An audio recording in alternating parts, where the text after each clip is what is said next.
Students are speaking out tonight after another rape is reported on the University of Arkansas campus in Fayetteville. It's the fourth rape since the start of the new year.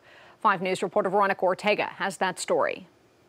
The rainy weather cast a gray shadow on the University of Arkansas Fayetteville, where students are learning about another reported rape on campus. No one should be afraid to be living on campus, or no freshmen should be afraid to be living in Maple. The University of Arkansas police say it happened in the Maple Hill East dorm on January 21st. The rape was reported more than a month later on March 3rd. Kind of disgusting. Really, you're gonna take advantage of people. And it's sad. It's you don't hear about it. It's not advertised, not necessarily advertised, but it's just not talked about. And I think it's with safety, and that's not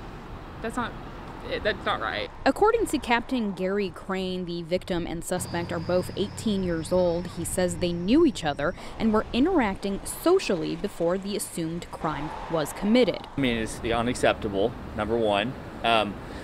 Did I hear about it? No, which is probably a problem. A statement put out by the university after the third incident and obtained by 5 News faced some backlash from students who say it used victim-blaming language. Something needs to change. You need to keep students safe. You have a responsibility as a university, and as students, to keep each other safe. Soon after the university issued that previous statement, they released another one apologizing that said in part, never would the university want anyone to feel responsible for a crime committed against them. The university strongly condemns sexual violence. The fourth incident follows 3 others. 2 were reported to have happened in January, one at Maple Hill South and the other at Hotz Hall. The third was in early February at Bud Walton Hall. All cases are under investigation. 2 have been turned over to a prosecutor for review.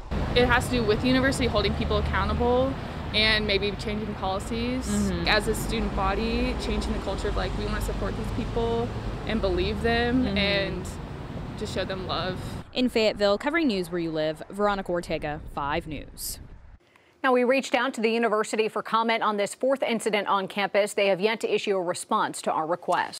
The coronavirus pandemic has created economic hardships for businesses and residents all alike across Arkansas. For some, that has meant getting behind on payments of their utility bills.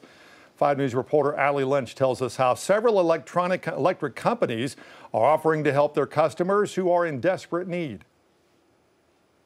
We have a substantial number of customers who are past due on their accounts, who have been struggling to pay electric bills during the pandemic. We understand that this is a really difficult time. SWEPCO has been offering multiple options for extended payment agreements and is now expanding those options for several months. One of the best tools for customers to use is an extended payment agreement, and that can take those higher balances and spread them out over several months. So it could be 3 months, 6 months, 12 months, even as high as 18 months. Before any customers are disconnected for non-payment, they will receive multiple notices and opportunities to enroll in extended payment agreements. With this year being hard enough during the pandemic, electric companies say the winter storm that recently rolled through will certainly impact people's bills, but they are doing everything they can to keep that from happening. We are working with our regulators to try and minimize that impact in any way that we can. Arkansas Valley Electric says their goal is to help people get back on their feet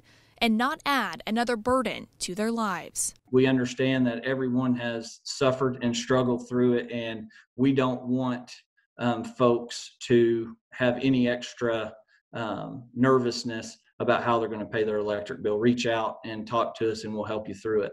The Arkansas Public Service Commission issued an order on February 8th, setting May 3rd as the date to lift the state moratorium on disconnections. Covering news where you live, Allie Lynch, 5 News. SWEPCO, by the way, serves about 123,000 customers. Arkansas Valley has more than 45,000 members. Starting next week, Arkansas will begin administering the newly approved Johnson & Johnson COVID-19 vaccine. 5 News reporter Allie Lynch is live at the U of A campus tonight. And Allie, how will this allocation be spread out across the state? Yeah, Erica, so the state has received 24,400 doses, and 2,500 of those doses will be administered here at the University of Arkansas's Pat Walker Health Center. And they say they'll begin vaccinating eligible university employees beginning on Monday. Now, the state initially received over 24,000 doses, and in a few weeks will potentially start getting about 2,000 doses a week.